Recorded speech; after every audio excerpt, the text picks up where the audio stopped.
friends, welcome to Alphas Academy. TNPSC அடிக்கடி கேட்கக்கூடிய ஒரு क्वेश्चन தான் இது. இது எப்படினாக்கா சிம்பிளிஃபை பண்ண சொல்லிருப்பாங்க.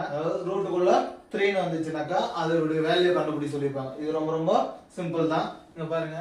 ரூட்டுக்குள்ள என்ன வேல்யூ இருக்கோ அதை அப்படியே ஆட் பண்ணுங்க. 2 + 1 + 6 ஆட் பண்ணனா வரும் 2 + 1 3 3 + 6 ஆட் பண்ணா 9. சோ இங்க என்ன கொடுத்திருக்காங்க q விடும்போது அதை மைனஸ் பண்ணீங்க. அதை மைனஸ் பண்ணோம்னா 6. ஆன்சர் 6. சோ சேம் மெத்தட் தான் இதுவும். இங்க என்ன வரும்னாக்கா 3 + 3 + 7 + 5. ஓகேங்களா?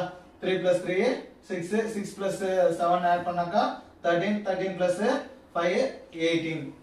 அப்ப 18ல இங்க என்ன இருக்கு 3 இருக்கு இல்லையா? சோ -3 பண்ணோம்னா 15 15 தான் ஆன்சர். சோ இந்த क्वेश्चनக்கு ஆன்சர் கண்டுபிடிச்சு ஆன்சரை கமெண்ட் பண்ணுங்க. வீடியோ பிடிச்சிருந்தா உங்க ஃப்ரெண்டுக்கு இந்த வீடியோவை ஷேர் பண்ணுங்க. நம்ம சேனலை சப்ஸ்கிரைப் பண்ணுங்க. நன்றி.